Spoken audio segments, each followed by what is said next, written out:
اصل میں یہاں بھی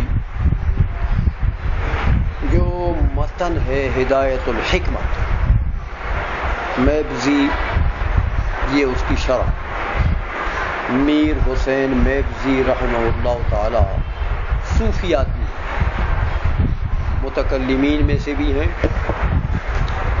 اور صوفیہ میں داخل ہیں۔ بعض لوگوں نے شیعیت کی نسبت کی ہے ان کی طرف کہ یہ شیعہ، لیکن دوسرے علماء نے اس کا رد کیا ہے کہ شیعہ صوفی نہیں ہو سکتا۔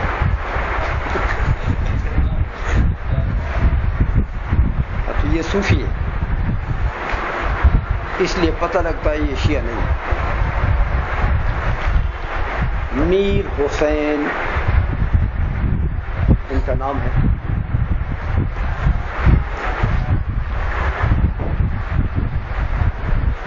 میبزی، میبوزی، میبزی، میبزی، یہ تین ضبطوں سے میبز کا لفظ بولا جاتا ہے، تینوں سے جائز ہے۔ میبزی ذرا زیادہ کیونکہ فتحہ احب الحرکات ہے نا، اس لیے زیادہ علماء فتحے سے اس کا ذکر کرتے ہیں میبزی۔ تو میبز جو ہے یہ اصفہان کے علاقے میں کہ ایک قصبہ تھا، وہاں کے یہ باشندے ہیں، پیدائشی ان کے ہیں، وہیں کے ہیں، تو اس لیے نسبت اس میبز کی طرف۔ تو انہوں نے ہدایت الحکمت کی بہت سی بے شمار شروح لکھی گئی ہیں جو علامہ ناصر الدین ابہری رحمہ اللہ تعالیٰ نے ہدایت الحکمت لکھی ہے۔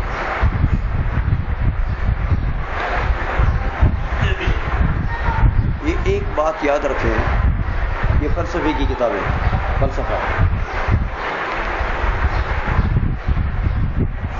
لیکن حقیقت میں یہ تو صوفیہ کی کتابیں ہیں۔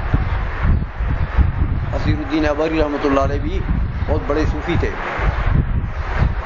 اور یہ بھی صاحب صدرہ صدر الدین شیرازی بھی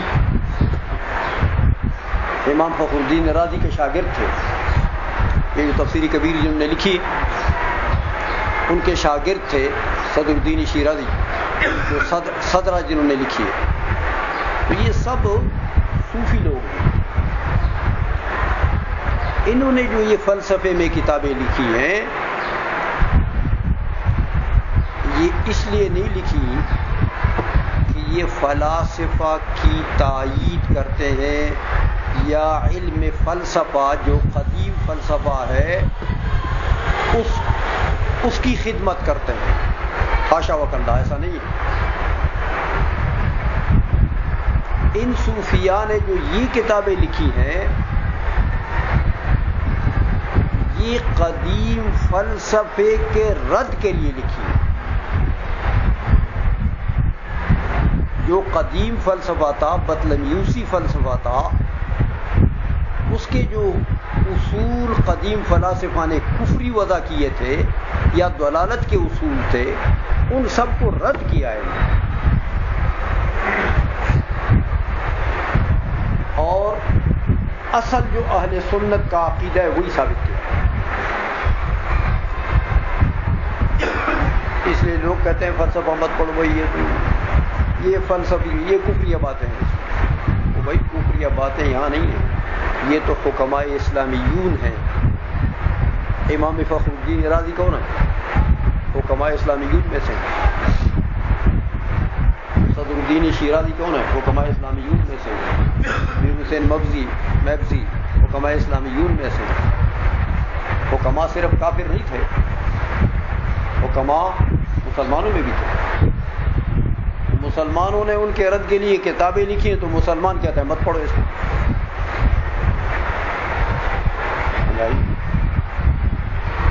مت پڑھو مطلب ہے کہ جہل میں مبتلا رہو تو ٹھیک ہے،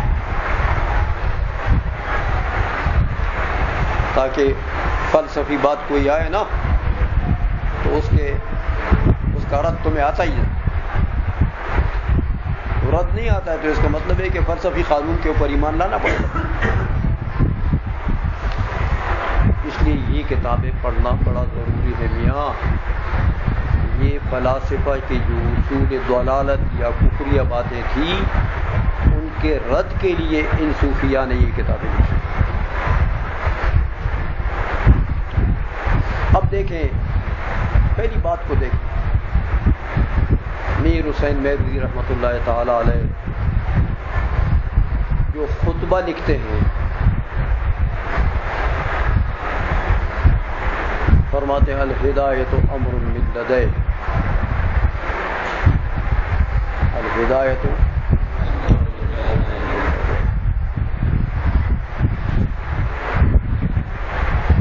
آپ نے پڑھا ہے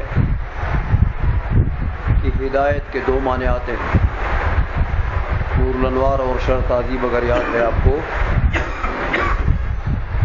ہدایت کا ایک معنی قراءۃ الطریق، دوسرا ایصال المطلوب. قانون کیا ہے، کون سا معنی کدھر مراد ہوگا؟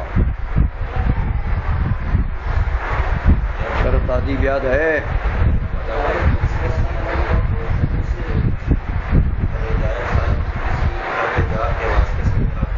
ہاں، ہدایت کا لفظ اگر متعدی ہے مفعول ثانی کی طرف بدون واسطہ تو پھر ایصال المطلوب، اور اگر بالواسطہ بواسطہ حرف جر تو پھر یہ قانون. تو وہاں انہوں نے بتایا شرح تہذیب میں، آپ کو یاد ہے.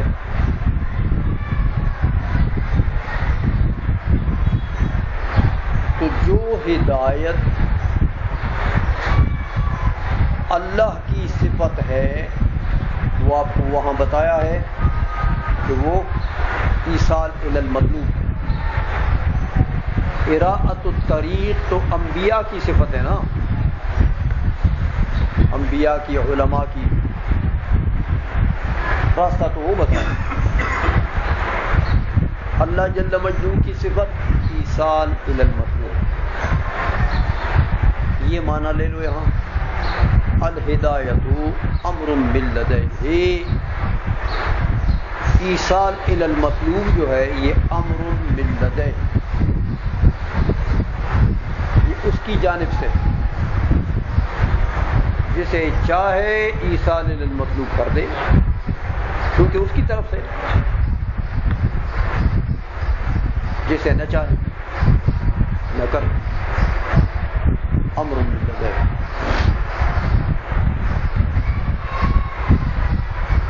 اچھا،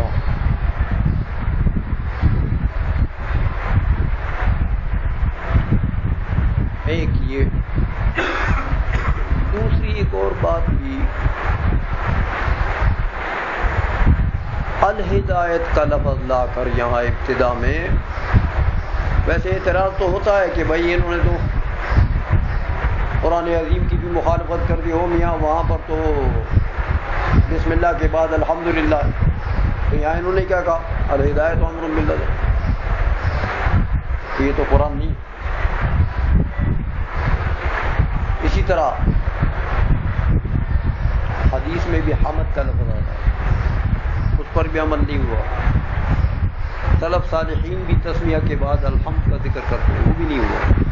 یہ اعتراضات تو ہوتے ہیں، لیکن سب کا جواب یہ ہے کہ میاں حمد اظہار صفات کمالیہ کو کرے.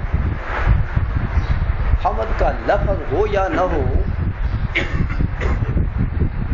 مقصود مدلول ہوتا ہے، لفظ نہیں ہوتا. تو مدلول حمد کیا چیز ہے؟ اظہار صفات کمالیہ. تو اظہار صفات کمالیہ تو کر رہا ہے نا، کہہ رہے الہدایت امر من لدیہ، ایصال الی المطلوب اس کی جانب سے. یہ اس کی حمد نہیں، صفت کمال کا اظہار ہے نا. تو لہذا عمل ہو گیا. دوسرا الہدایت کا لفظ لا کر تو میر حسین میگزی رحمہ اللہ تعالی نے براعت استحلال بھی کر دیا گیا. آگے پڑھیں گے آپ کہ مقاصد میں جو اشکال آئے گا وہاں جو حل پیش کرے گا ماتن وہ ہدایتن یا الہدایت کا لفظ عنوان دے کر، جیسے ہم بابن کہتے ہیں نا، اسی طرح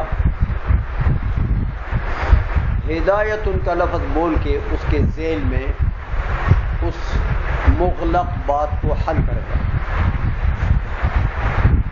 تو وہ جو ہدایت متن میں آتا ہے نا، وہ مقاصد میں آتا ہے.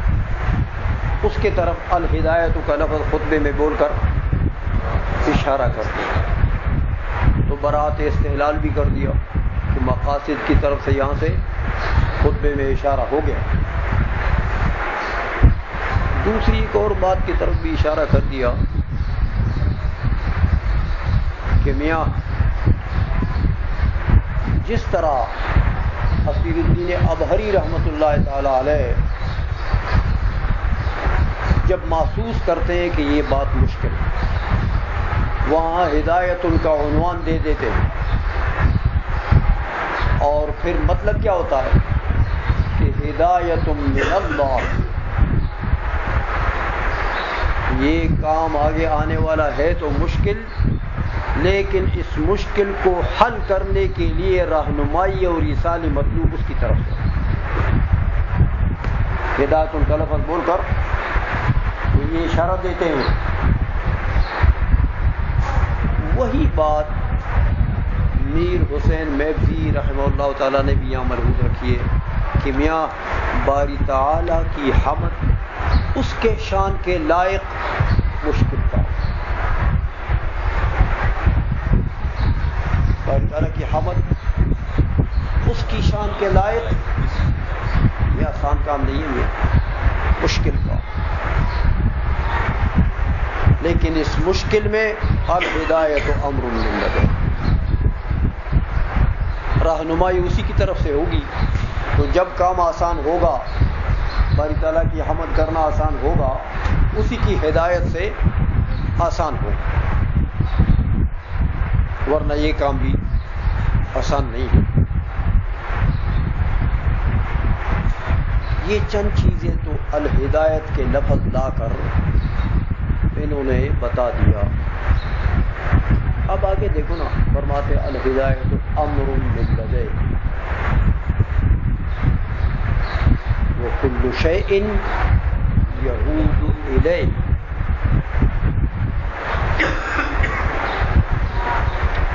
یہ اصل میں میر حسین میگزی رحمہ اللہ تعالی باری تعالیٰ کی حمد کرنا چاہتے ہیں. میاں دعویٰ مع الدلیل کے ساتھ، دعویٰ مع الدلیل کے ساتھ کہ دیکھو میاں الہدایت امر من لدیہ صغریٰ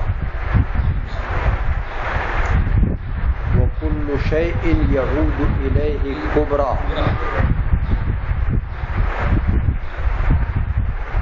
اوسط کو گرا دو، امر اور شے گرا دو، نتیجہ الہدایت یعود الیہ، ہدایت کا عود اسی کی طرف سے ہے. تو دیکھا اپنے حمد کی، باری تعالیٰ کی حمد کی، لیکن دعویٰ مع الدلیل قیاس اول، شکل اول سے استدلال کرتی ہے. اب یہاں ایک اعتراض ہوتا ہے کہ حد اوسط مقرر نہیں ہے، کیونکہ کبرا میں شے ہے اور صغرا میں امر ہے، یہ تو دونوں متغیرین ہیں۔ 18 صفحہ نکال حمدا کثیرا وخیرا 18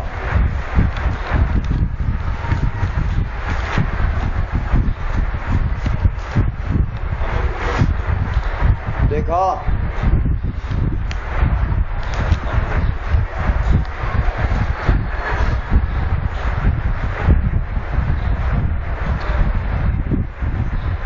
وَمَعْنَى كَوْنِ الشَّيْءِ تیسری لکیر وَمَعْنَى كَوْنِ الشَّيْءِ مَوْجُودًا فِي نَفْسِ الْأَمْرِ أَنَّهُ مَوْجُودٌ فِي نَفْسِهِ فِي نَفْسِهِ کیا معنی؟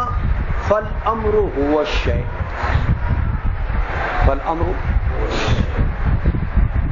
جب نفس الامر کا معنی فی نفسی تو امر شے کے معنی میں ہو گیا، اسی لیے نکالا کہ فالامر هو الشیء، تو امر اور شے ایک چیز ہے نا، لہذا حد اوسط مقرر ہو گیا نا۔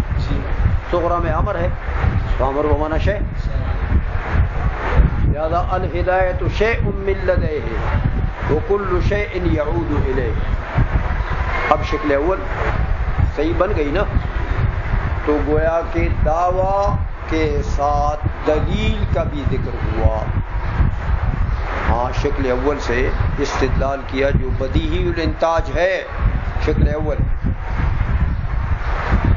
نتیجہ نکالنا بڑا آسان ہوتا ہے کہ اس کا حد اوسط ایک جگہ ہے نا، اکٹھا ہوا ہے، صغرا میں محمول ہے تو کبرا میں موضوع ہے، تو بالکل متصل ہے نا، اس کا محمول اس کے موضوع کے ساتھ متصل ہوتا ہے نا، فاصلہ تو نہیں ہے۔ اب دونوں کو پکڑ کر پڑے گا تو جو باقی بچے گا وہ نتیجہ، سمجھ گئے ہو؟ تو یہ بتا دیا کہ الہدایت شیء من لدیہ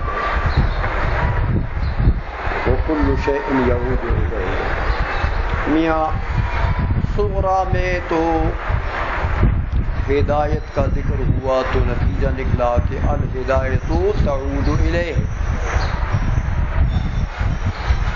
لیکن کبرا کو اگر اپنے طور پر لے لیں آپ، کبرا چونکہ کلیت کبرا شرط ہے تو وہ تو ہے کلیہ،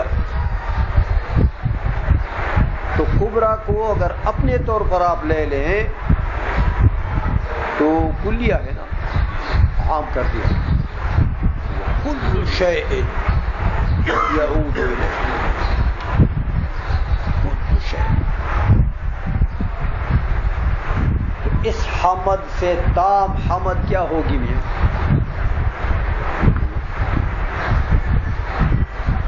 میر حسین میگزین نے ایسے عجیب انداز میں حمد کی ہے، کل شیء یعود الیہ،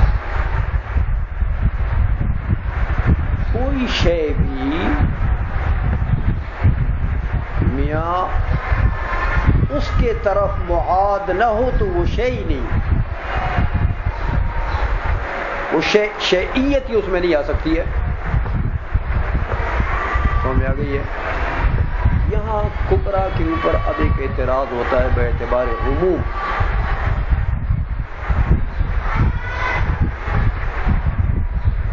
کہ میاں شے کا اطلاق تو باری تعالیٰ کی ذات پر بھی ہوتا ہے،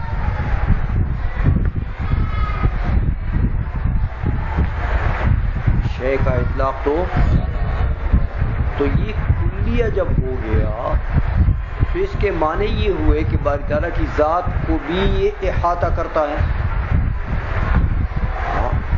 تو کل شیء میں باری تعالیٰ کی ذات بھی آ گئی، تو یہ تو میاں عود شیء الی نفسہ ہی آ گیا ہے میاں، کہ باری تعالیٰ کی ذات بھی ذات کی طرف اپنے طرف عود کرتی ہے، تو عود شیء تو عود شیء الی نفسہ تو باطل ہے، اس کا تو کوئی فائدہ نہیں ہوتا. سمجھ آ گئی ہے؟ تو یہ تو کبرا جو ہے اس کی کلیت صحیح نہیں ہے، حالانکہ کلیت کبرا شرط ہے. تو اگر کلیہ بناتے ہو تو معنی غلط، کلیہ نہیں بناتے ہو تو قیاس غلط، قیاس نہیں بن سکتا. یہ اعتراض یہاں پر ہوتا ہے. اس کا جواب یہ ہے کہ میاں ہے کلیہ، لیکن اس کی کلیت ماورائے ذات باری تعالیٰ میں ہے، ذات باری تعالیٰ کو شامل نہیں ہے. بقرینہ عقل، قرینہ عقلیہ. ہمیں آئیے، قرینہ عقلیہ کا تقاضا یہ ہے کہ کل شے، اس شے میں باری تعالیٰ کی ذات جو واجب الوجود ہے وہ داخل نہیں ہے. ایک دوسری بات یہ ہے کہ شے کے دو معنی آتے ہیں، آپ نے پڑھے ہیں. ایک شے کا معنی عام ہے جو ٹھیک ہے واجب الوجود کو بھی شامل ہوتا ہے کہ ما یصح ان یعلم و یخبر عنہ. شے کا ایک معنی عام معنی ہے ما یصح ان یعلم و یخبر عنہ، جو علم کا متعلق بنے یعنی معلوم بن سکے، کوئی شے معلوم بن سکے اور کسی شے سے خبر دی جا سکے. تو جس چیز سے خبر دی جا سکتی ہے، جو شے معلوم ہو سکتی ہے وہ شے ہے بس. تو واجبات کو بھی شامل ہے. نہیں یہ معنی معلومات نہیں بن سکتے، واجبات مخبر عنہ نہیں بن سکتے، تو یہ معنی واجبات کو شامل ہے. لیکن ایک معنی اور بھی ہے میاں شے کا کہ یہ شے مصدر ہے شاء یشاء سے. باپ پڑھا ہے شاء یشاء، شاء یشاء شیئا، مشیت مصدر میمی ہے، وہ بغیر میم کے شیئن یہ مصدر آتا ہے. مشیئن اس کا مصدر میمی ہے اور مشیئن اس کے مفعول کا صیغہ بھی ہے. سمجھ میں آ رہی ہے بات؟ ہو وہ صرف تو پڑھ چکے ہونا یار، مانگا والے تو پڑھ کے آئے ہیں کمزور ہوں. تو مشیئن مفعول کا صیغہ بھی ہے، مصدر میمی بھی ہے، اور شیئن مصدر محض شاء یشاء کا. اے میاں مصدر آپ نے پڑھا ہے کبھی مبنی للمفعول ہوتا ہے، کبھی مبنی للفاعل ہوتا ہے نا. تو یہاں شے مصدر بمعنی مشیء مصدر مبنی للمفعول ہے. اب بتاؤ مشیئن جس کے ساتھ مشیت کا تعلق ہو، ارادے کا تعلق، ارادے کا تعلق ممکنات سے ہوتا ہے، ممتنعات سے نہیں ہوتا، واجبات سے. ابھی میں نے آپ کو بتایا کہ باری تعالیٰ واجب الوجود ہے، تو ایک اور واجب الوجود کے پیدا کرنے پر قادر ہے، ایک اور واجب الوجود کے پیدا کرنے کا ارادہ کر سکتا ہے. ارادہ اور قدرت ان دونوں کا تعلق ممکنات سے ہوتا ہے. تو مشیئن بمعنی ممکن، جس کے ساتھ مشیت اور ارادے کا تعلق ہو اس کو شے کہتے ہیں. سمجھے ہو؟ تو مشیت اور ارادے کا تعلق کس سے ہوتا ہے؟ ممکن سے. لہذا کل شے ان میں واجب داخل، یہ وہ شے ہے. سمجھا گئی ہے کہ یہ مصدر ہے شاء یشاء کا اور مصدر مبنی للمفعول. تو کل شیء یعود الیہ یعنی کل مشیء یعود الیہ. سمجھ آ گئی ہے؟ ہر وہ چیز جس کے ساتھ اس کے ارادے کا تعلق ہے، مشیت کا تعلق ہے، وہی یعود الیہ، تو اب ذات باری تعالیٰ سے خارج، لہذا کلیت ٹھیک ہو گئی ہے، ماورائے ذات باری تعالیٰ میں کلیت ہے، اور شے کہتے ہیں ماورا کو ممکنات کو، سمجھ آ گئی ہے بات؟ لہذا یہ استدلال کیا میر حسین میرزی رحمۃ اللہ علیہ نے اسی دعوے پر کہ میاں حمد کا لائق وہی ہے، حمد کا لائق وہی ہے۔ دلیل کیا ہے کہ الہدایۃ شیء من لدیہ وکل شیء الیہ، سمجھ میں آ گئی ہے؟ تو یہ جو ہے کہ دعویٰ مع دلیل ذکر کر دیا، حمد کیا لیکن حمد مع دلیل کیا، صرف الحمدللہ نہیں کہا کہ الحمدللہ کہہ کے چلے گئے، کیا دلیل ہے بھئی الحمدللہ کا؟ ہاں یہ دلیل ہے، سمجھ میں آ گئی ہے؟